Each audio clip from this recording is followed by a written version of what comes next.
Hello, dear friends of the Reading with Chu story channel. Today is another wonderful day to immerse ourselves in the world of captivating stories. Kyo has prepared an extremely interesting series that is guaranteed to make you roll with laughter or scream because it's so good. Don't forget to subscribe to the channel, give Kyo a like for motivation, and comment below to chat with Kyo. You can also become a member to watch videos early. Now, without further ado, let's watch. Right from the beginning of the story, it is revealed that there is nothing as cruel as F.A. LSE Hope. Estella cried uncontrollably while a lady tried to console her. Estella was heartbroken, lamenting that despite holding on to hope for so long, Isaac married Lily, someone she thought he wasn't even compatible with. As she recalled her 5-year-long unrequited love, Estella reminisced about the first time she met Isaac at a party. When someone mentioned that the heir of the Marquis was also present, Estella saw a handsome man enter the room and immediately fell for him. Overwhelmed with emotion, she ran to her father, bluntly expressing her desire to be married to Isaac, the heir of the Marquis. However, her father informed her that Isaac was already engaged to the eldest daughter of the Duke. Stunned and unable to accept the truth, Estella fainted, causing her father to frantically call for a doctor. Estella was devastated by Isaac's engagement and had nearly given up hope. But then her father unexpectedly brought different news. Isaac's wedding had been postponed. Initially indifferent upon hearing this, Estella's face suddenly lit up. Her father explained that he had asked Isaac's father to postpone the wedding, citing Estella's poor health and her deep affection for Isaac. Isaac's father agreed, but also made it clear the wedding would still take place after Isaac came of age. From then on, Estella began to cling to a fragile hope, wondering if the relationship between Isaac and Lily might fall apart. Her father further encouraged this optimism, feeding Estella's fantasies, causing her to anxiously await Isaac's return from the battlefield each day, clinging to that slim hope. However, her world completely shattered when she witnessed Isaac happily marrying the man he loved. Despite the cheerful crowd congratulating the beautiful couple, Estella painfully concealed her sorrow, ending her one-sided love. Heartbroken and exhausted, Estella quietly left the wedding,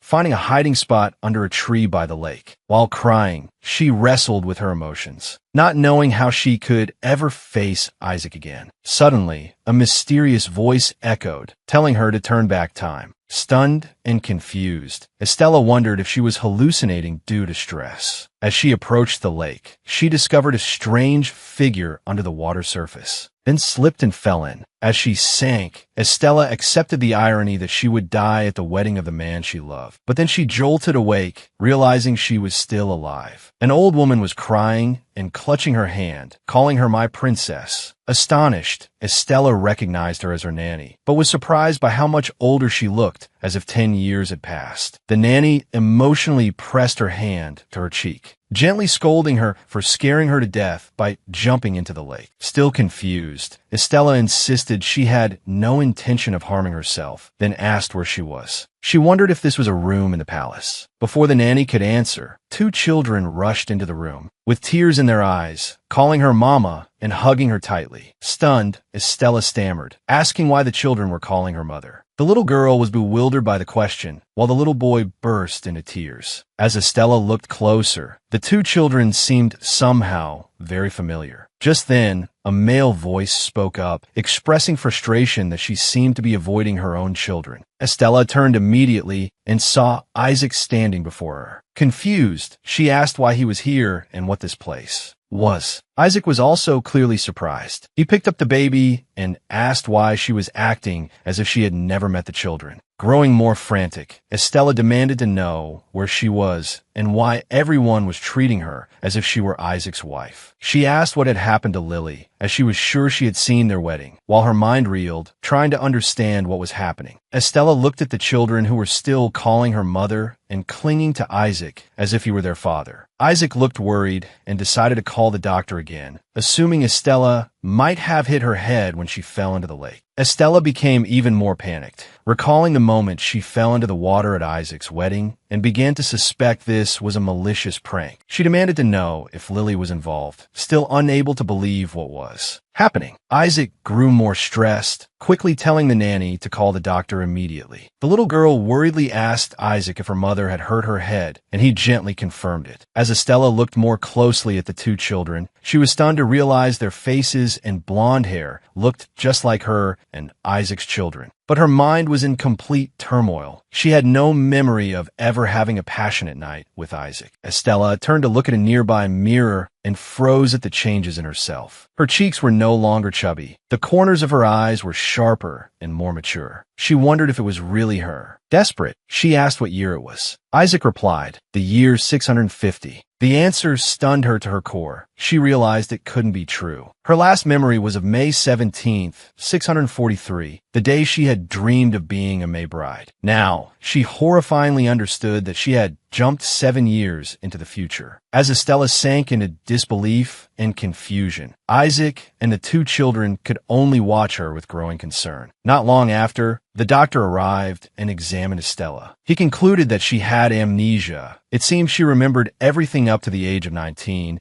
but had absolutely no memory of anything since. This could be a case of partial amnesia. Estella confusedly wondered if it was really possible to lose 7 years of memories. The doctor explained that the shock of falling into the lake could have caused the amnesia. Although there were no obvious injuries, she might experience headaches, and her memories could return in fragments. To help calm her nerves, the doctor prescribed her a sedative. Isaac asked what would happen if her memories never returned. The doctor reassured him that it wouldn't affect her ability to live a normal life. He advised against forcing her to remember and to let things unfold slowly. After the doctor left, Estella anxiously asked if the two children were theirs, and Isaac confirmed that they were. Twins. Estella realized she was in the Marquis mansion and concluded that they were married. Isaac, slightly annoyed, confirmed it. Estella was surprised to notice that Isaac had changed a lot in 7 years, becoming more handsome, taller, and more muscular. She was both amazed and a little proud, thinking she couldn't believe she had married such a handsome man and even had children with him. She silently congratulated her future self on this comeback. Excited, she blurted out in happy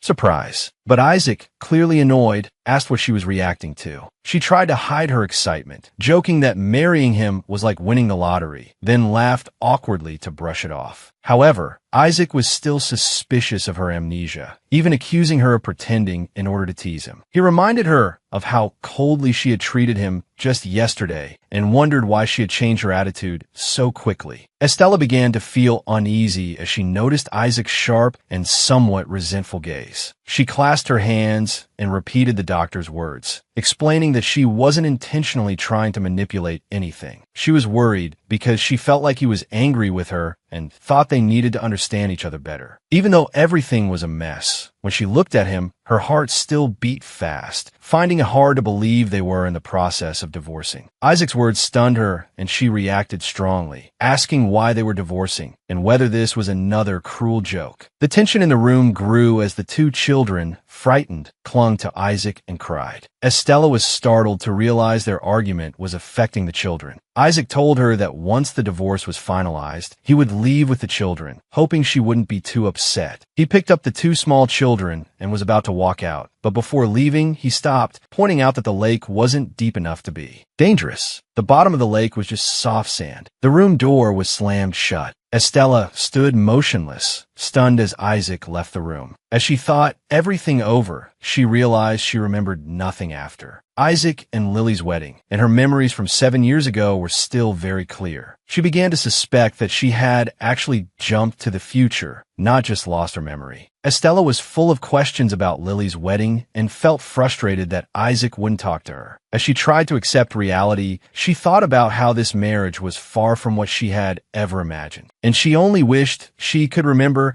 at least the moment her twins were born. She still didn't understand what had happened and tried to piece everything together. She asked her nanny how she had fainted. The nanny told her that she had jumped into the lake and a servant saw her and saved her in time. Estella found this detail strange and remembered the voice that had told her to turn back time. She decided to go to the lake to check again. Although the nanny tried to stop her, telling her to be careful and avoid sudden movements, Estella still went to the lake. When she arrived, she stepped into the water and confirmed that what Isaac said was true. The water only came up to her thighs. She stepped out of the lake, feeling even more confused. She admitted she didn't know what she was expecting, but based on everything she had seen, she believed there was only one explanation. Knowing that no one would believe her if she said it, Estella decided she had to meet Isaac immediately to talk and find an explanation. Full of emotion, she asked the nanny where Isaac was. The nanny said he was probably in the greenhouse with the two children. Estella insisted on going there immediately, but before she left, she stopped to ask something more important. She confessed that she remembered nothing after the age of 19 and asked if the two children were really hers and if she was really married to Isaac. The nanny reassured her that everything was true, but hesitated when Estella asked why they were getting divorced. Feeling awkward, she told her she should ask Isaac directly to find out. But Estella hesitated because she was frightened by Isaac's gaze. Nevertheless, the nanny insisted that talking to Isaac could help her find answers and confessed that she couldn't help any further. Estella arrived at the greenhouse, and the nanny knocked on the door, announcing that Estella had something to say to Isaac. Isaac invited them in, and the nanny told Estella to try to stay calm during the conversation. Estella expressed doubt that it was possible because she was so confused. Isaac was happily playing with the children at the time and asked if she was feeling okay. She replied that her confusion made it impossible for her to rest. She told him that understanding everything would help her regain her memories faster, and if not, she at least needed to know what she had forgotten. Estella mentioned the lake she had fallen into, wondering if it had always been as shallow as it was now, and asked if it was the same 10 years ago. Isaac confirmed that the lake had always been shallow. Meanwhile, the children whispered excitedly that their mother had come to the greenhouse and decided to make tea for her. Estella continued to ask Isaac if the water in the lake was always so shallow, then switched to asking about his past, mentioning that she remembered Isaac was supposed to marry her cousin, Lily Bertrand, and that the last thing she remembered was their wedding. Isaac asked in surprise, was that really the last thing she remembered? Estella, finding Isaac's reaction strange, began to explain her theory, even though she knew it sounded unbelievable. She said that she believed she had traveled through time from 7 years ago and that it wasn't just like simple amnesia. She said that after falling into the lake, she wasn't injured at all, which didn't make sense if she really had amnesia. Estella insisted that she had fallen into that exact lake during Isaac's wedding to Lily, and she clearly remembered a voice calling her name, telling her to go back in time. Hearing what she said, his face just froze, completely stiff on the spot. She was disappointed that Isaac didn't seem to believe her, even though she had shared honestly, and wondered if there was any trust left between them. Her little daughter, wanting to help, offered her a cup of homemade tea, eagerly telling her to try it. Estella hesitated slightly as she took a sip, thinking it didn't taste good, but the little girl kept insisting she drink more and promised to add more sugar. As the children ran off to get sugar, the atmosphere quieted. Estella awkwardly asked where she had left off, and Isaac calmly told her to sit down, handing her a cushion. Estella, not used to sitting on the floor, not even the royal palace, said as much. Isaac immediately took off his coat and spread it on the ground for her to sit on. As she sat down, Isaac asked about the time travel, that she was really the 19-year-old girl in her current 26-year-old body. Estella nodded, explaining that on the very day of Isaac and Lily's wedding, she had heard a voice telling her to go back to the past. Then she was stunned, fell into the lake, and when she woke up, 7 years had passed. She asked Isaac if he thought she was crazy. Isaac pondered that her way of speaking and her behavior now were very similar to her at 19, and he admitted that it was hard to know if she was acting or had really traveled through time.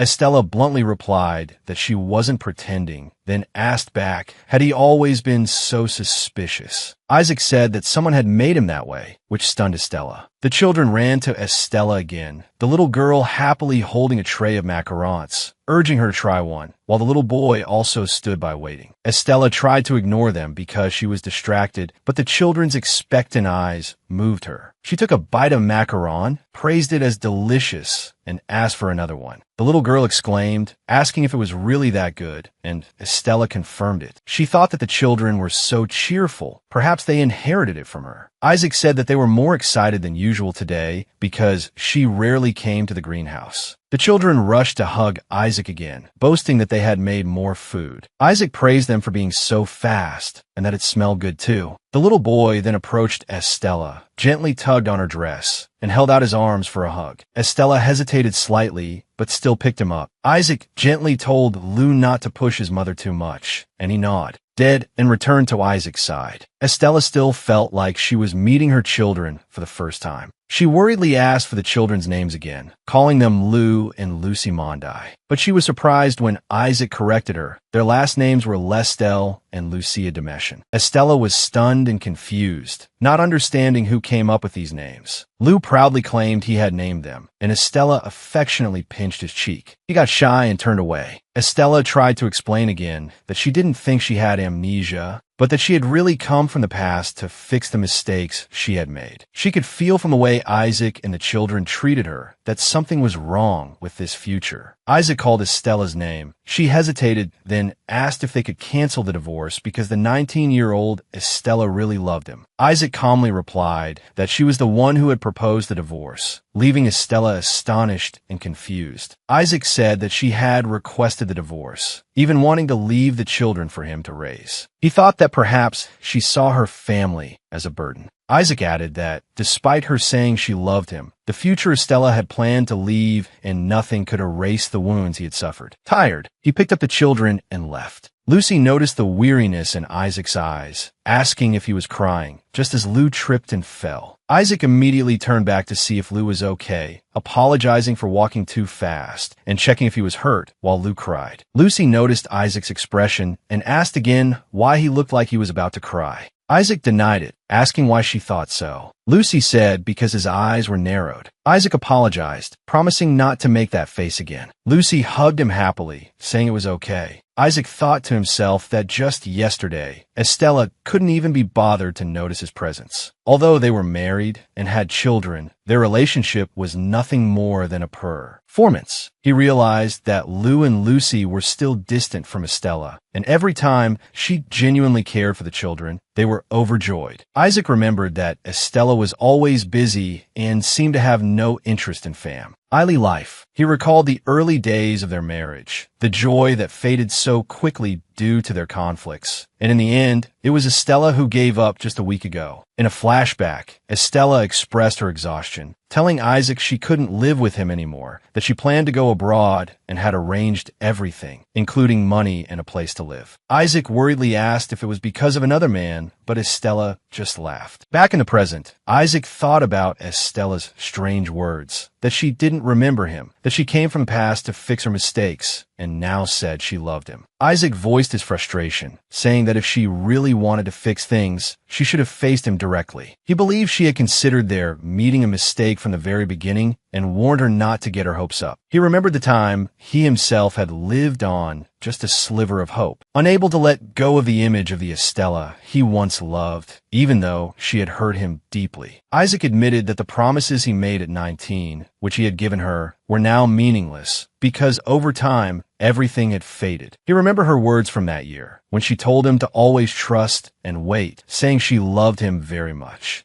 Isaac thought about the early days of their marriage, when they were once happy and at peace together. But that joy didn't last long, because right after learning Estella was pregnant, everything collapsed. Isaac remembered his happiness shattering when he discovered a secret she had hidden from him, even in the place he once considered a sanctuary. Estella had betrayed him by getting involved in a conspiracy that framed his parents for treason. His sister was exiled, and Estella herself was the one behind all. Even though she knew full well the accusations were false, Estella still closed the investigation and sent his sister away. Now, Isaac no longer saw her as the gentle girl he had once sworn to marry. At this moment, Lou and Lucy were playing happily beside Isaac. Lou playfully tapped Isaac on the head, making him laugh and tell him not to do that again. The children burst out laughing, and Isaac gently said that he was now back to being a normal dad. He then asked the children if they were ready for bed, and they eagerly agreed. Isaac tucked the two in, while Lou still wanted to play more. Isaac promised they would play again after they woke up, saying the sleep fairy was coming to visit. The children excitedly talked about playing with their mother today, especially eating macarons, and Lucy suggested making more tomorrow. Isaac said to do it after they wake up, and joked that if they weren't careful, their mother would get so full her stomach would burst, so they should prepare some digestive medicine. After Lou and Lucy fell asleep, Isaac stepped out of the room. But just as he was about to close the door, Estella suddenly appeared, shouting that she couldn't get a divorce. Isaac quickly covered her mouth with his hand, telling her to keep quiet so as not to wake the children. Estella apologized and insisted that she couldn't get a divorce. Isaac asked in surprise why. Estella asked if she could fix the mistakes of the past. Isaac sighed, saying that these were not mistakes that could be easily fixed, and the problem wasn't just with her, but also with him. He was tired. Estella still refused to give up, asking what she could do to make him less tired, promising to make him so happy he would forget all the pain. Isaac was annoyed, telling her that talking to her was like talking to a wall. He reminded her that at 19, she was still too young a child. He said if she wanted, he would believe that she really came from the past, but he had already made his decision. Estella was flustered and confused, begging for one more chance. She explained that she had loved him for the past 5 years, and although she couldn't remember how she had hurt him, her feelings hadn't changed. She said she had no choice but to try to hold onto him. She just asked for one chance, even while the divorce proceedings were ongoing. Isaac was stunned by the change in her attitude, recalling that just yesterday, she had looked at him with contempt, and now she was begging to stay. Isaac agreed to give her a chance, but added that he hoped he could hurt her as much as she had hurt him. Then he turned away. Estella muttered that at least she had won a chance, and told herself she would fix all the mistakes her future self had made. She reassured herself with the confidence of a beloved princess, the heir to the duchy, believing that a happy ending was a certainty. 2 weeks had passed. Estella felt exhausted and discouraged by Isaac's cold and rigid attitude. Despite her efforts, even piling up gifts for him, she still felt like she was talking to a wall. The nanny advised her that love cannot be bought with material things. Estella wondered what else she could do, expressing her desperation as Isaac completely ignored her. He even treated her so badly that she compared it to him spitting, or worse, hacking up a wad of phlegm in her face. The nanny grimaced, telling her to watch her words, then remarked that her current personality was very similar to when she was young. She reminded her that even without her memories, she should still try to maintain the composure she had before. Estella asked what kind of person she used to be. The nanny described her as neat, refined, and thoughtful. Someone who would never say things like spit or phlegm, which surprised Estella. Estella wondered if she had really been that mature, while the nanny began to relax. Estella insisted that this was her true self, but the nanny explained that as she grew up, she became more mature, and especially so after getting married. Curious, Estella asked how her personality had changed after marriage. The nanny hesitated, saying that Estella had changed a lot, and she saw it as a sign of maturity. Estella began to worry, asking if the cruel things she had done to Isaac were part of the reason she had changed so much. The nanny, flustered, refused to comment on the marriage, which surprised and confused Estella. The nanny reassured Estella that she had no right to interfere in the relationship between her and Isaac, that all she could do was watch from the sidelines. Estella desperately wanted to make things right, so she insisted on knowing how she used to treat Isaac. The nanny hesitated, saying there had been many mistakes and cruel actions. Estella was determined to know if she wanted to change. Finally, the nanny reluctantly recounted that Estella used to lock herself in her room for long periods, not letting anyone in, including the servants and Isaac. Although no one witnessed anything firsthand, the circumstances led people to start rumors that she had another man. According to the rumors, she had brought another man to the mansion every day, making the rumors even more serious. Estella was stunned, horrified by what she had just heard. In her mind, chaotic thoughts swirled. She never expected she could sink to such a low level. She pulled at her hair, ashamed and confused, unable to believe it was something she had done. The nanny tried to console Estella, telling her not to wallow in guilt, but to focus on moving forward. Estella sobbed, saying she had always been serious. The nanny said that although she had tried very hard with gifts, she still hadn't truly understood Isaac's feelings. She advised her to show her sincerity with words or a letter from the heart. Estella was skeptical, wondering if Isaac would even listen, especially when there was a possibility she had cheated. The The nanny gently replied that only the past Estella knew the truth. Determined, Estella declared that she would confront the men who were rumored to be involved with her and would definitely clear things up. When the nanny hesitantly asked if she intended to drag Isaac into this, Estella asserted that for now, she would handle it herself. She accepted that if the rumors were true, if she had really had an affair, then she was truly the worst kind of person. Overwhelmed with despair, Estella remembered how just a few days ago, she was confident that making up with Isaac would be easy. But now she wasn't so sure. She doubted herself, doubted her past, and felt she was unworthy. She laid her head in her nanny's lap, sobbing in fear. Crying, she said that the hope of reconciling with Isaac now seemed impossible, and perhaps letting go was the right thing to do if she had really done such terrible things. The nanny gently comforted her, reminding her that Isaac still chose to live under the same roof with her. That might mean he hadn't completely let go of his feelings. She advised Estella not to blame herself too much, but to focus on atoning for her mistakes. She added that no marriage is perfect and many couples have overcome their own storms. Estella was indignant, arguing that no couple had gone through something as terrible as her, with divorce papers thrown on the table and her husband saying outright that he couldn't stand it anymore. She called Isaac a stubborn person, prompting the nanny to gently scold her for using improper language and to maintain some decorum. Estella waved her hand, replying that at this point, saving face was the last thing she cared about. She clasped her nanny's hand, earnestly asking to hear the truth. The nanny presented a hypothetical situation. If her husband, after filing for divorce, suddenly wanted to get back together, what would she do? With a determined look,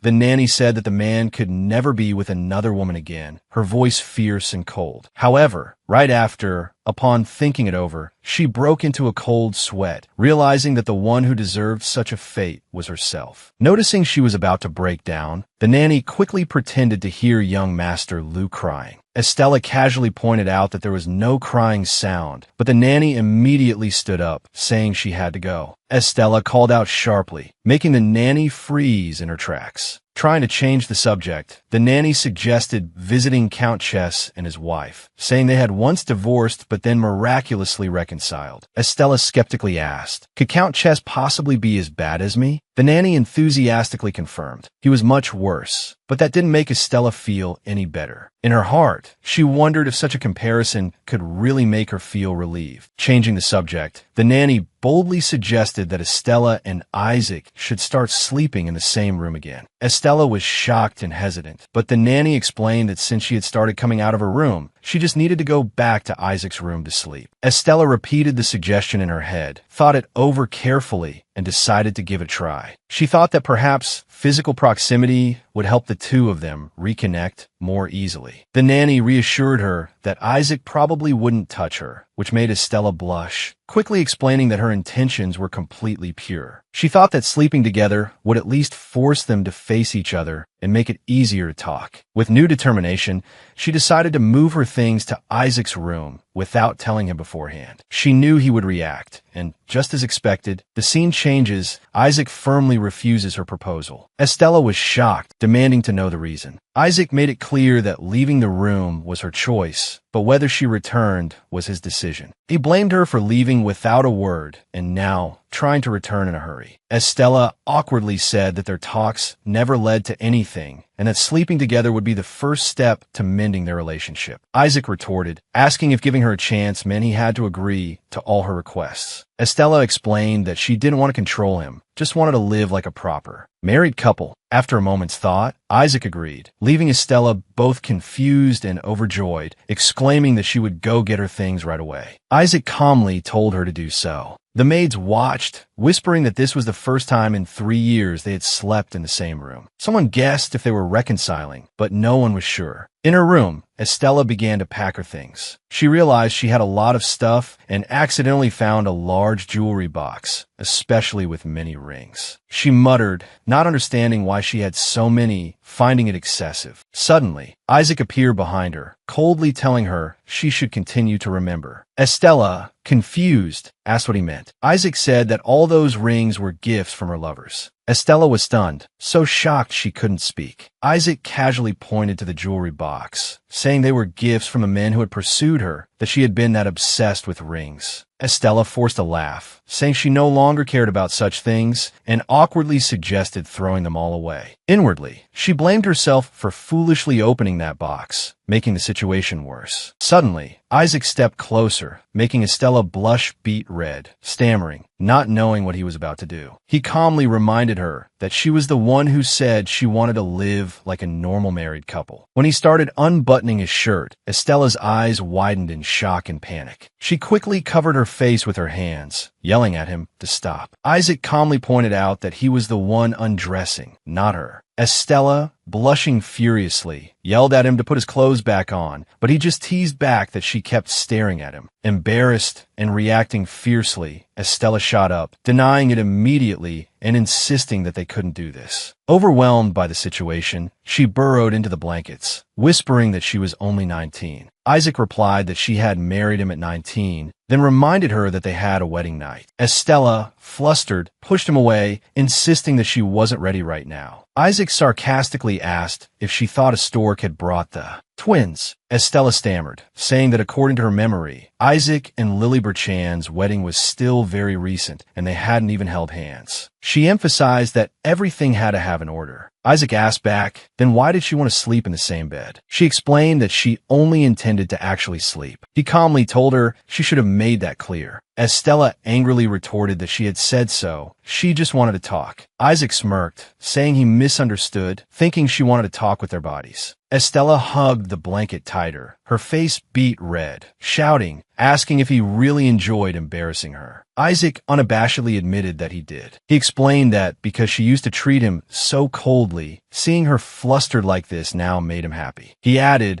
that it was pleasant to see her initiating conversation, especially after she had ignored all his attempts to communicate. Estella got annoyed, calling him childish. Isaac laughed, acknowledging it, but said that he was very happy and hoped they would have many more happy moments. Estella asked hopefully, so does that mean you'll postpone the divorce? Isaac said he would postpone it, but only if she was satisfied with a relationship that was stable on the surface. Though a bit discouraged, Estella remained firm, saying that the surface is the foundation because feelings can reemerge unexpectedly. She swore that one day he would say, "I love you," to her. Isaac scoffed, wishing her good luck in the middle of the night. Estella lay still, unable to sleep, her heart pounding as she looked at Isaac sleeping peacefully beside her. She didn't know if it was because she was sharing a bed with a man or because it was Isaac. Thinking back on everything, she wondered how things had turned out this way and how she could have ever hurt him so much. As dawn broke, Estella was still looking at Isaac's sleeping face, a faint smile on her lips. She found him so peaceful at this moment, completely different from his usual aloof or frowning expression. She admired his handsome features and silently wondered how she could have ever thought of letting go of someone like that. Carried away by the moment, she reached out her hand, gently touching her finger to his cheek, wondering what he was dreaming about. Suddenly, Isaac woke up, startling her. Estella awkwardly covered it up by saying he looked like he was having a nightmare. She teased that if he kept frowning like that, he would get wrinkles before he got old. Isaac, sleepy, asked, "Was I frowning that much?" Estella nodded in confirmation, asking again if he had a nightmare, her eyes full of concern. Isaac reassured her that he was fine, but she was still curious, asking what he dreamed about that made him toss and turn so much. Instead of answering, Isaac sat up, pensive, then asked her what she thought he dreamed of. Estella hesitated, not knowing what to say, but still tried to show her concern and wondered if she was allowed to worry about him. Just then, a servant knocked on the door, announcing they had brought water for washing. They asked if they should come back later, but Isaac told them to come in. As the servant prepared things, Isaac thought to himself. He remembered the day he left the wedding with Lily Berchand to return here. He thought about how Estella still didn't know what had happened. She had stood by while his parents died and continued to live without ever understanding the pain he carried. He thought if he left the Meshin house, everything between them would end as well. Isaac finished getting ready and left the room alone, leaving Estella confused and annoyed, shouting that the two of them were supposed to go together. She hurriedly changed, muttering that he finished getting dressed first and didn't even wait. The nanny came in, bringing the good news that Count Chess had agreed to meet her, then handed her a letter. Estella breathed a sigh of relief after reading it, then asked for paper to write a reply. After getting ready, she went to the hall. Isaac saw her and asked where she was going. Estella nervously said vaguely that she was going to meet someone, avoiding the truth. Inwardly, she was frantic because she couldn't reveal that she was going to meet the Count and Countess Chess to ask how they saved their marriage. Isaac seemed hardly bothered, just replying casually. Estella quickly reassured him that she wasn't going to meet any man. Isaac laughed, uninterested, which stunned her, unable to believe his indifferent reaction. She decided to go quickly, finish the meeting, and come right back to avoid any trouble. Estella arrived at the Rodonia Salon, nervous as she recalled the time she had visited this place 7 years ago. Now she wasn't sure who the owner was anymore. Lady Rain welcomed her warmly, delighted to see her arrive, and told her to take her time and enjoy herself. She gently asked if Estella had come to meet someone specific. Estella noticed Zen's particular style and accent, which reminded her of the neighboring country of Italy. Zen whispered softly to Estella that the people she used to meet before wanted to see her again. Estella, confused, asked who they were. Zen explained that those men had brought gemstones, just as she had requested. Hearing this, Estella became even more confused. Zen excitedly described the brilliant rubies they had brought, suggesting they could be made into rings or necklaces, the exact kind Estella used to love. Estella began to panic, sweat beading on her forehead as her imagination ran wild. She pictured Isaac getting angry, accusing her of lying about fixing things, then leaving with Lucy. Terrified by that prospect, she reflexively tried to run, but Zen stopped her, asking what she was doing. Estella hesitated, then wondered if those men had really liked her that much. Zen hesitated slightly, but confirmed that they had. Estella regained her composure, resolutely saying that she could not accept those gifts. She asked Zen to thank them on her behalf, but firmly refused the gemstones and everything related. Zen seemed surprised and was about to object, but Estella cut her off decisively, declaring that she had decided to focus on only one man. She was determined to do everything she could to fix her past mistakes. Changing the subject, Estella asked if the Chess couple had arrived for the meeting. Zen was slightly taken aback, but confirmed and led her to meet them. As she entered the room, Zen announced Estella's presence to the Count, and Countess Chess then excused herself. As she left the room, Zen still wondered about Estella's strange attitude, wondering if this was part of a larger plan. But in the end, she decided to just wait and see what would happen. Estella sat opposite Isaac, gently sniffing the teacup in her hand while he calmly sipped his tea. A series of questions ran through her mind. Why wasn't he curious about who she had just met, or did he not notice her overly cheerful demeanor? She thought a normal person would ask or comment on something if something good had happened. Yet she was the one who had suggested they have tea together 3 times a day, and now she didn't know what to say. Her mood gradually grew heavy. Meanwhile, Isaac silently thought about her recent meeting, but he didn't ask anything, remembering that in the past she always hated that kind of curiosity. Suddenly, the 2 children, Lou and Lucy, ran in, calling out loudly "Mama," then asking where she had been for so long. Both eagerly begged her to play with them. Estella froze for a moment, remembering what she had learned from her conversation with the Chess couple. In a flashback, Countess Chess had told her about the complexities of reconciling after a divorce. She said that recent legal changes made reconciliation even more difficult. Once a divorce decision was passed, it could not be reversed. In addition, there was a reconciliation tax, along with a mandatory 3-year separation period. Estella clearly remembered Countess Chess's advice to extend the grace period before the divorce. Was official. She knew that this waiting period could only be extended up to a maximum of 2 months before it ended. After that point, the divorce process would proceed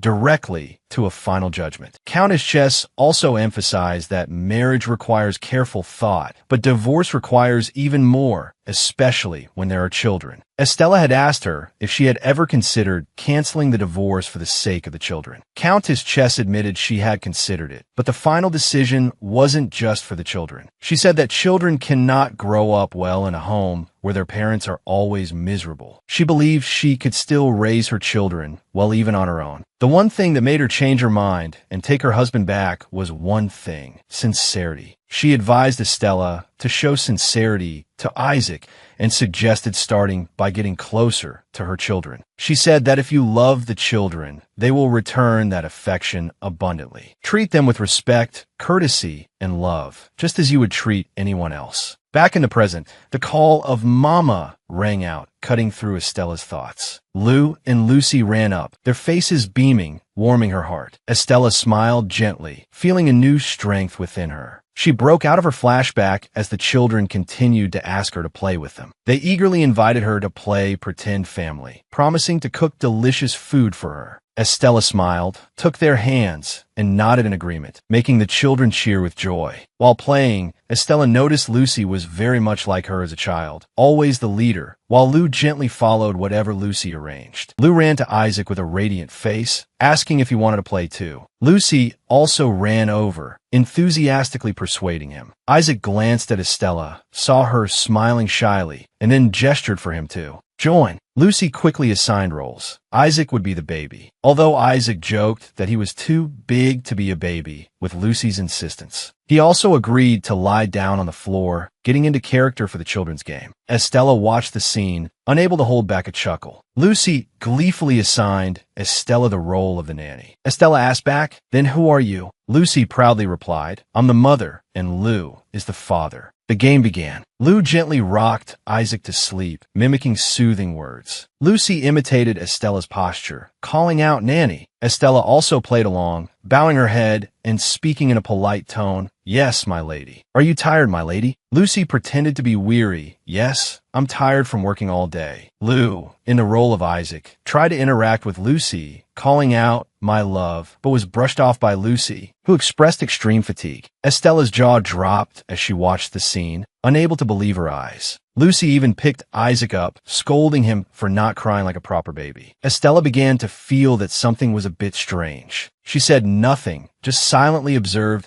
the two children acting so deeply in character. It seemed they were imitating her and Isaac. Wanting to change the atmosphere, Estella suggested making macarons together. Lucy excitedly agreed immediately, while Lou was shy but also said he wanted to help. While playing and preparing the ingredients, Estella gently asked Lucy, if the baby cries, what would the mother say to the nanny? Lucy innocently replied, the mother would tell the nanny to take care of the baby because she's too busy with work. Hearing that, Estella felt a lump in her throat. She hesitated and asked, did mother really say that? Lucy cheerfully confirmed, leaving Estella feeling crestfallen. Estella fell silent, wondering if she had really said such words. Emotion welled up inside her, and she couldn't control it. Lucy noticed and asked, Mama, are you crying? Estella apologized to the children, her heart heavy with guilt. Lucy and Lou tried to comfort her, begging her not to cry. Although she reassured them that she was fine, Estella's heart still ached over the mistakes in her marriage. She remembered a time before when she was still carefree and deeply in love with Isaac, and wondered how everything had gone so wrong. Thinking of Isaac, she suddenly realized her daughter had unconsciously sensed the rift between them. Her heart longed for an anchor, and she suddenly missed her father dearly. Isaac walked in, asking Lucy what was taking so long. Estella remained lost in thought, silently wondering if Isaac was heartbroken seeing his children imitate this chaotic family atmosphere. He must have been. He must have resented her so much. The children rushed to hug Isaac, laughing and chattering. Isaac saw Estella sitting quietly, so he bent down, lifted her face, and asked why she looked so sad. He offered her a plate of macarons made of dirt by Lucy and Lou.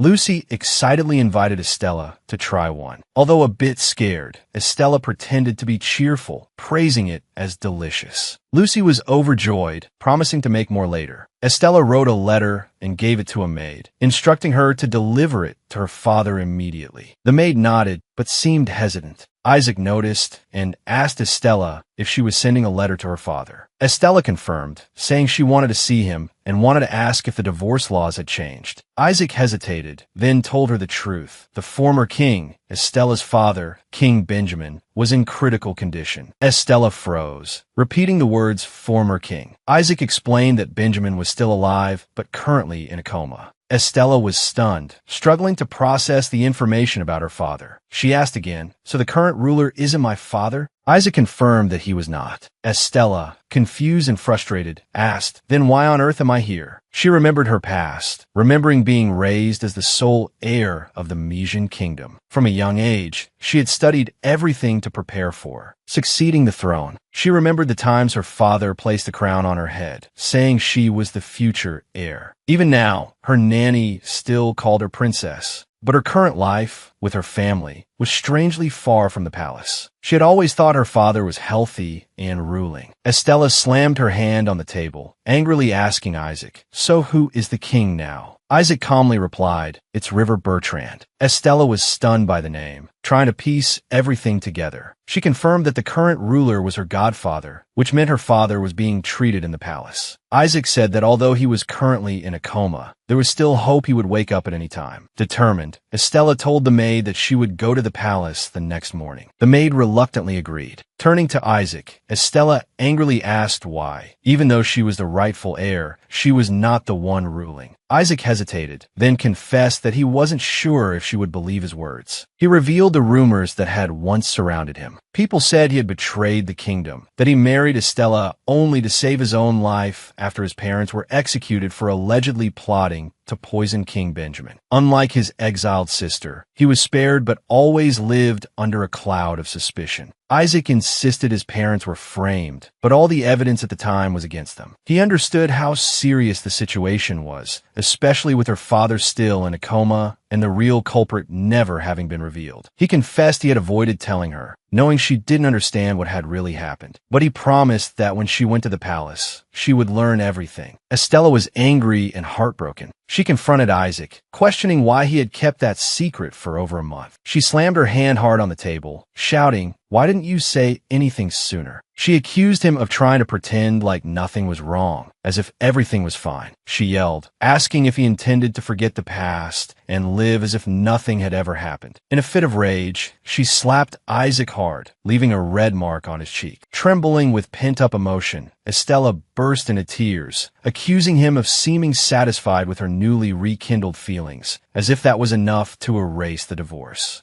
She angrily said that he had hidden the fact that her father was in critical condition, while she was foolishly unaware. Estella bitterly recounted that all this time she had been begging for a chance, while he was hiding such an important truth from her. She questioned his hesitation from before, asking when he was finally going to tell her everything about their families, about the rebellion, about the pain that was never revealed. Estella asserted, "I'm not as stupid as you think." Then she listed every piece of memory and tragedy intertwined around them. His parents executed, her father poisoned, his sister exiled, and so many secrets buried. Every sentence, every word she spoke was like a knife, exposing the wound she felt. Isaac looked clearly distraught. He apologized, insisting that he hadn't intentionally toyed with Estella by avoiding the topic. He admitted he shouldn't have said some things and confessed that he had avoided the truth because he hoped things could change. He acknowledged that she was different from the Estella he used to know, and this time he had believed that maybe she would actually keep her word. Flustered and unable to say anything more, Isaac abruptly left, suggesting she should rest. Isaac's words about whether she would keep her promise echoed in her mind, leaving her confused about his meaning. She wondered if the former Marquis was really executed for a false charge of treason, and if her marriage to Isaac was proof of her love for him. However, she was still full of doubt, unsure if what Isaac had revealed was the complete truth. The next morning, a carriage was prepared for Estella. The nanny hesitantly explained that she had intended to tell her the truth later, when she had more time to adjust, for fear that the news would be too shocking. Estella reassured her that it wasn't her fault, then reminded herself that her father was still alive, just in a coma. She expressed her desire to meet her godfather and find out what had happened to her right of succession. Noticing Isaac wasn't present, she asked about him and was told he had spent the night in another building. Thinking back to the argument the other day, she regretted not hearing his full story and realized the slap must have hurt, as his cheek was red and swollen. Just as the carriage was about to leave, Isaac suddenly opened the door and got on, startling Estella. His cheek was still swollen, and he simply said they should go together. When she asked why, he offered nothing specific, only that they should go. Estella questioned his sudden decision, saying the reason was unconvincing. Isaac dismissed it, saying there was no special reason and told her not to misunderstand. He just didn't want to hear that his wife had fainted in the royal palace. Embarrassed, Estella apologized for slapping him, confessing that her hand had moved before she could think. Isaac reassured her it was fine, as he wasn't proud of what he had said either. When she asked if he had put ice on his cheek, he casually said no. Worried, Estella placed her hand on his cheek, remarking that his handsome face was now all swollen, then immediately blushed at her own words. Before she could pull her hand away, Isaac gently took it and pressed it to his cheek, making her face turn even redder. He chuckled softly and said her hand was really cold. Estella replied that her hands were always like that. Isaac smiled, saying their daughter, Lucy, was just like her. Estella asked Isaac if everything he said yesterday was true, and he confirmed it. She went on to ask if his parents were really falsely accused of plotting to poison her father and then executed, and he answered affirmatively. Curious about the past, Estella asked if she had once not believed his words, and if that had caused their relationship to fracture. Isaac denied it, explaining that their relationship wasn't bad at first. They had lived very peacefully, but things changed suddenly. His parents were accused of poisoning the king, treason, and tax evasion. At the same time, he divorced Lily Bertrand. That wasn't too surprising given the circumstances. Although Grand Duke Bertrand tried to assist with the investigation, the court concluded the case too quickly. At that time, it was Estella who had approached him,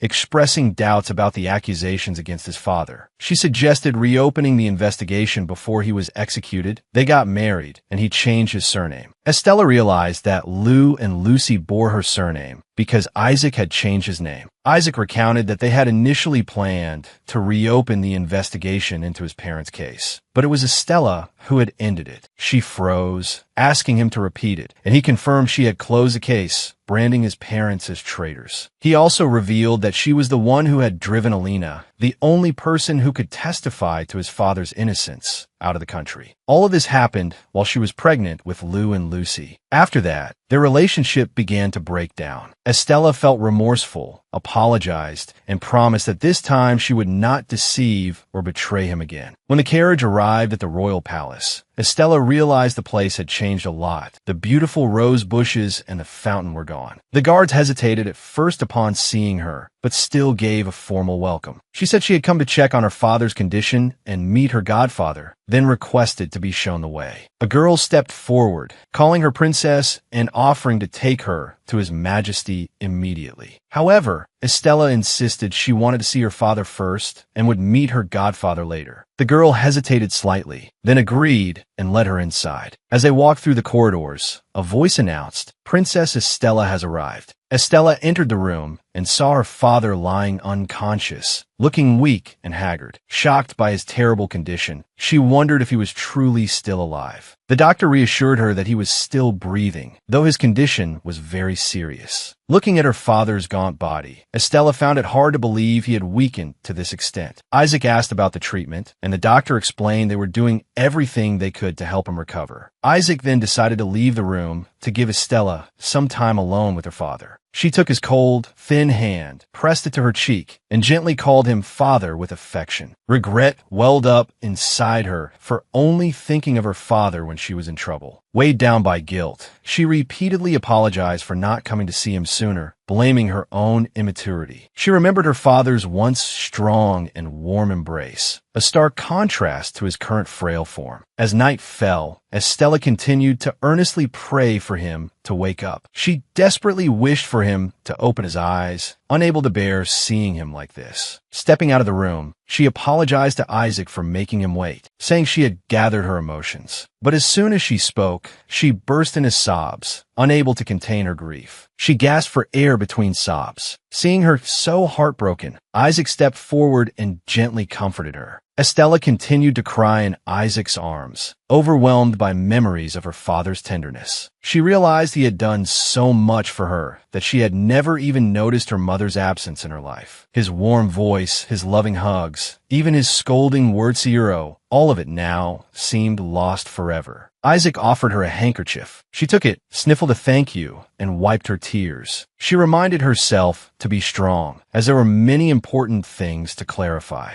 If the former Marquis was indeed wrongly convicted. It meant the real culprit was still out there. Determined, she said she had to meet her godfather. Not long after, Estella met her godfather, River, who greeted her warmly. Seeing him unchanged brought her a sense of relief. She remembered him as her father's best friend from their academy days, who had gently accepted the role of godfather, treating her like his own daughter. River encouraged her to visit often, saying her father must be very lonely. Then he noticed her tear-stained face, remarking that her eyes were red and asking if she had been crying. Estella tried to compose herself, asking him how he had been. River pulled her into a comforting hug. She apologized for coming so suddenly, but he reassured her there was no need to apologize, as this palace was her home too. She was always welcome here. Isaac bowed respectfully to River. River returned the greeting, saying it had been a long time. Isaac politely expressed his pleasure at seeing him again. River turned to Estella, asking what she wanted to discuss. Estella suggested going inside, as there were too many people around. Once inside, River asked what was so secretive. Estella took a deep breath and asked her godfather to listen without being too shocked. She then revealed that she had lost all her memories after the age of 8. River was stunned for a moment, then burst out laughing, thinking she was joking. He remembered she used to be very mischievous and assumed this was just another prank, especially since she had been unusually quiet lately. However, Isaac spoke up, confirming she was telling the truth. He explained that Estella remembered absolutely nothing. After the age of 8, River, astonished, demanded to know what had happened. Isaac recounted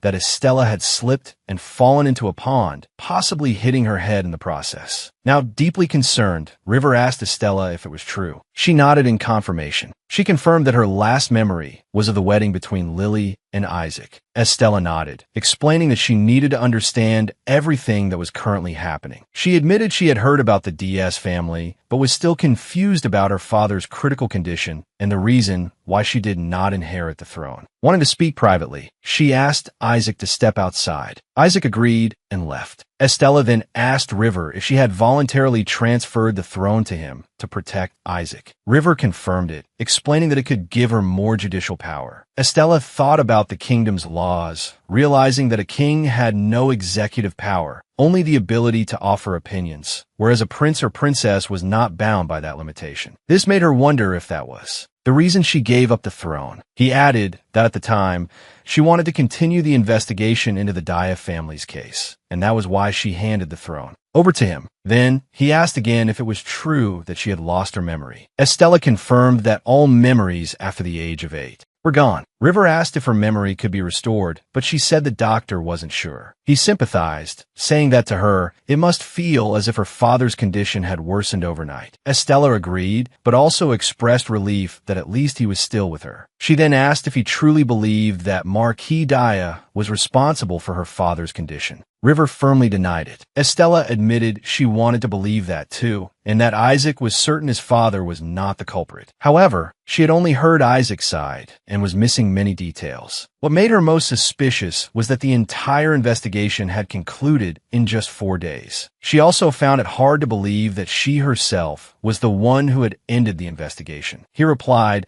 that it was difficult to say for sure, as it had been quite some time since he took on his current role and no longer had executive power. Estella nodded, acknowledging that was true. River looked at her with concern and asked if she and Isaac were doing okay lately. Estella hesitated, then admitted she wasn't sure. Saying they were fine didn't seem right. River sighed and, with a serious expression, told her something she probably didn't want to hear. As her godfather, the moment she said she couldn't remember anything after the age of 8, he honestly thought it might be for the best. The past 7 years had been incredibly difficult for her, between her father's worsening condition and the troubles in her marriage. She had endured so many days filled with sorrow. He revealed that after she gave birth to the twins, not a single day went by when her eyes weren't wet with tears. Both he and Lily were very worried about her. They had visited, but each time they found her eyes empty and distant. After recovering from childbirth, she started going out more, but by then, both she and Isaac were already deeply wounded. River confessed that, in a way, he was relieved she no longer remembered that sorrow. Then he looked straight into her eyes and asked the most important question, "Do you love Isaac?" Without a moment's hesitation, Estella nodded.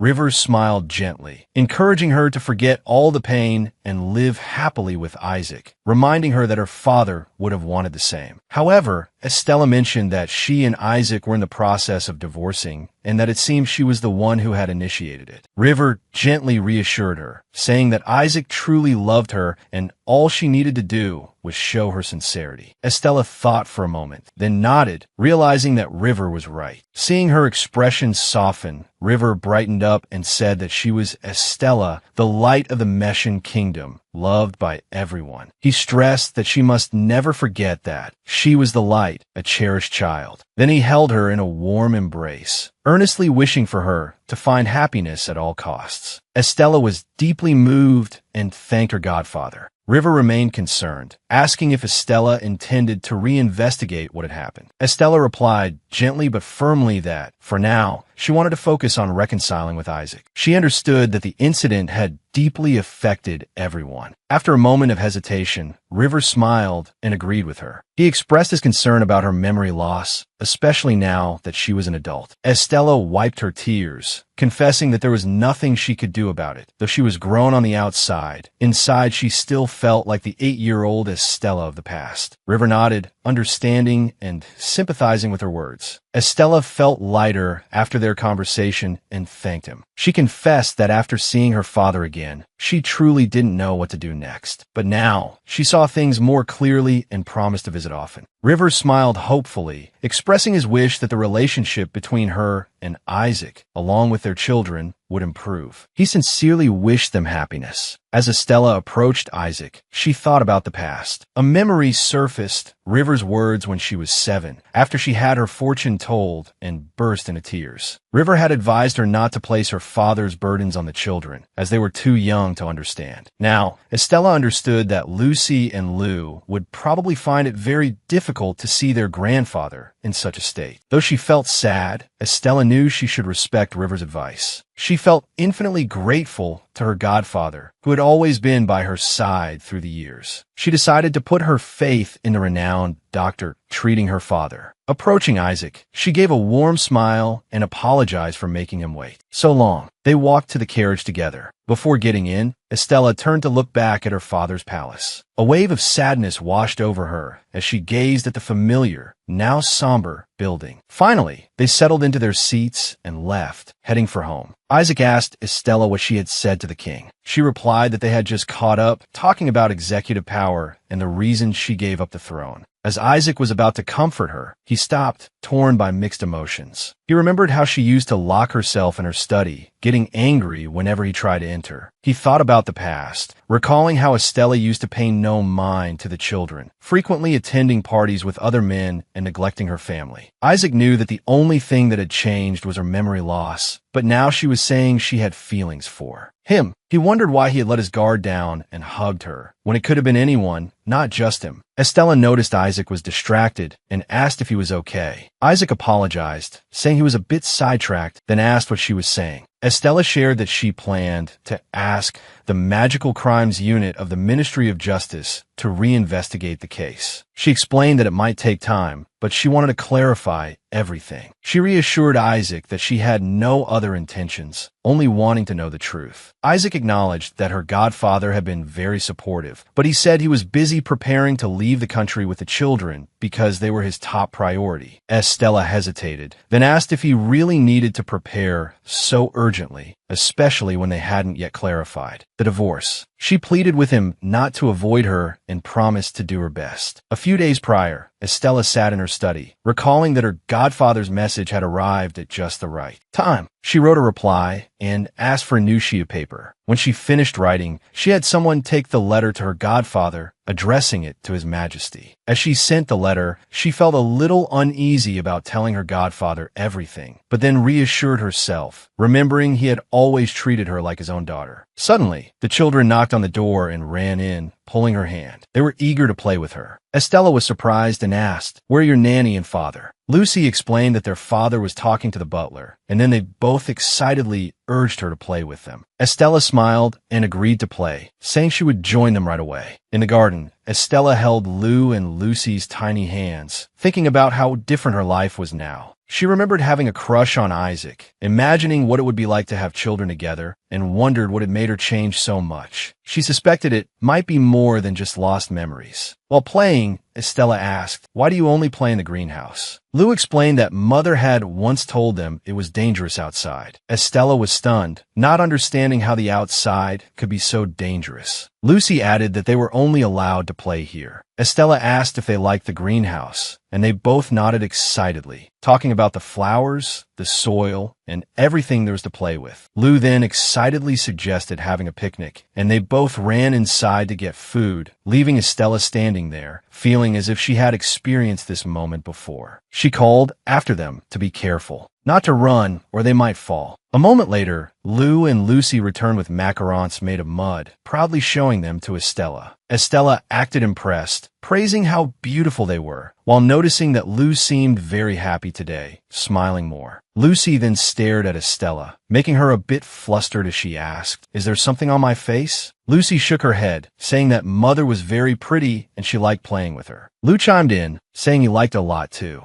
Estella reflected on how, before losing her memory, she had been very cold, and since then, she had still felt awkward around her children. Yet they loved her so much. She was deeply moved and promised the children she would try to play with them more in the future. The children excitedly asked again and again if she was telling the truth, and Estella smiled, reaffirming her promise. Lucy, laughing happily, suddenly burst into tears. Lou immediately comforted her, telling her not to cry. Estella was very moved to see Lucy crying and asked, "Why are you crying?" As she watched her little 6-year-old daughter shed tears just at the thought of her mother playing with her, Estella realized how much the children had missed her. Overwhelmed by guilt, she bowed her head and apologized, regretting how she had treated them. She hated her former self, unable to understand why she had been so cold, why she hadn't realized how precious and irreplaceable her loved ones were. She was determined to make amends, deciding she would not go through with the divorce. Estella held Lou and Lucy in an emotional embrace, promising that from now on, the family would go on many outings and have fun together. The children excitedly agreed. Estella then asked how they would feel if their parents separated. Lucy immediately said she would hate it, and Lou chimed in that he wouldn't like it. Estella admitted she had made a big mistake with Isaac and explained that he was angry with her and was planning to leave. Lucy, with the innocence of a child, said that if someone makes a mistake, they should be punished, otherwise the other person will be angry. Estella reassured them that she would soon make it up to Isaac and that she needed their help. Lucy asked in confusion why Mother needed help, since she could do anything. Estella hugged Lou and Lucy, confessing that she deeply regretted her past mistakes and how she had hurt Isaac. She apologized to them, promising to make everything right. She asked if they thought their parents should separate, and they both looked sad, saying they didn't want that to happen. Estella stressed that she knew she had made Isaac angry, but she would try to fix it. She asked if they could help her convince their father to forgive her, as she felt she wasn't strong enough to do it alone. Lucy beamed, confidently saying that she was strong and would help. Lou also nodded shyly, but firmly in agreement. Estella was choked with emotion and hugged them tightly, thanking them for the courage and strength they gave her. She asked them to help her keep their father from leaving, and they eagerly agreed, declaring they would become little cupids to bring their parents back together. Estella was moved by their enthusiasm, filled with hope. The three of them joyfully celebrated their plan. Estella, full of determination, thought to herself that Operation Cupid had officially begun. Meanwhile, a few hours earlier in the twins' room, Lou and Lucy were playing with their toys. Lucy complained that the toys were boring and wanted to throw them all away. But Lou, who cherished a doll that looked like Estella, objected. He admitted that he missed his mother very much. Lucy, with her usual mischievousness, teased Lou for being a baby. But they both said that they loved their mother very much and that she wasn't scary anymore. Lou beamed, saying that Mother wasn't scary anymore, which was great. Lucy nodded in agreement. Then the conversation turned to their father. Lou wondered if their father felt the same way about their mother. Lucy suggested they go ask Isaac directly. So the two children went to Isaac and asked a question that made him stop in his tracks, unsure how to answer. Isaac listened to the children's innocent voices, torn between their sincere affection for Estella and the doubts that still lingered in his heart. Lucy insisted that Lou was the first to say how much he liked their mother, and Lou nodded enthusiastically enthusiastically in agreement. Isaac tried to remain calm, teasing the children a little, but inside he was troubled by Estella's strange behavior. He remembered her claiming to have traveled through time, making requests without hesitation, always tied to fairy tales and magic, things that no longer fit in the current world. However, when he saw her standing by King Benjamin's bedside, trying to hold back tears, something inside him stirred. Isaac began to wonder if there was some truth to her story, if Estella had really come from the past, and what had happened to the previous version of Estella. He began to consider whether things could be different this time, and wondered if he could truly trust her. Despite wavering, Isaac still felt he couldn't fully trust her. He tried to change the subject to their upcoming move, but knew that mentioning it would upset the children, especially Lou and Lucy, so he decided to keep it to himself. Recalling the past, Isaac remembered Estella being very strict, not allowing the children to play outside. She had even severely punished a maid for letting them go out, which led to the maid's disappearance. After that, the other maids began to fear Estella. Isaac told the children he was going to call their grandmother and told them to continue playing nicely. The scene shifts to a tense interrogation. An assistant reported that the criminal was a key figure in an illegal drug trafficking ring from 7 years ago,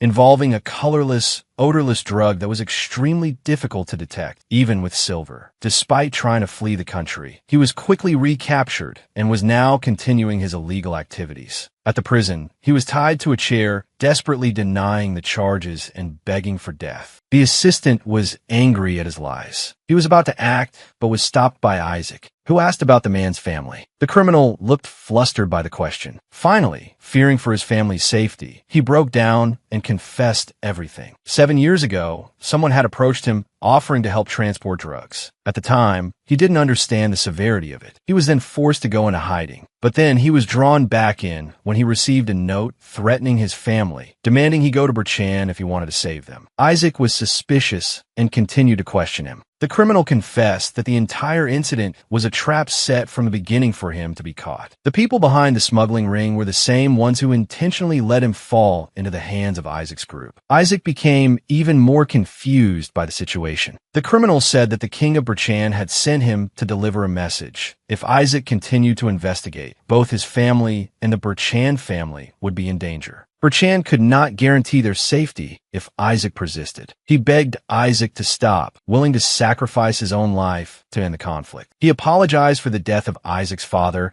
and tried to convince him that this investigation was leading both families to their doom. He reminded Isaac to think of his children as he was thinking of his own. Despite feeling the pressure from the plea, Isaac remained firm, calling Berchan a devil. The assistant suggested informing the others in the group, but Isaac refused, believing they probably didn't know about the organization behind it and that Berchan was only targeting him. Assistant Jillian, worried for the safety of the young master, young lady, and the princess, urgently pressed Isaac to act. Isaac assured him that he would not let his family be harmed again. He ordered the meeting postponed and the guards around the mansion increased. When asked about the smuggler, Isaac decided to eliminate him, believing he was being watched and wouldn't survive even if released. He recalled that during the investigation 3 years ago, he had suspected Berchan was behind everything, but he couldn't tell Estella that. Isaac continued to ponder the situation. Though he no longer loved Estella, he still felt a certain respect for what she had once done for him, almost in the role of a father. His greatest priority was protecting Lou and Lucy, but Estella kept trying to push her way into their lives, leaving him confused about her true intentions. Meanwhile, late at night, Estella sat in her room, her mind in turmoil. Although she was relieved that they had agreed to sleep in the same room, she couldn't help but feel flustered by Isaac's behavior. She blushed when she saw him lying with his chest exposed, looking at her with a puzzled expression. She asked why he was looking at her like that. Isaac didn't answer, but threw the question back. "What about you? Why are you looking at me like that?" He could clearly sense her embarrassment. Estella shyly explained that with Isaac lying with his chest exposed like that, it was hard not to look. Isaac considered whether to mention Berchan, though he had never intended to reveal the truth about him before. He thought that his tenderness towards Estella could also be a form of subtle revenge. Isaac hoped that Estella would eventually realize the truth on her own and feel remorse for what she had done. As he stared at her, Estella began to feel flustered, not understanding why he was looking at her that way. To change the subject, Isaac asked Estella what kind of person Berchan was. Estella was surprised,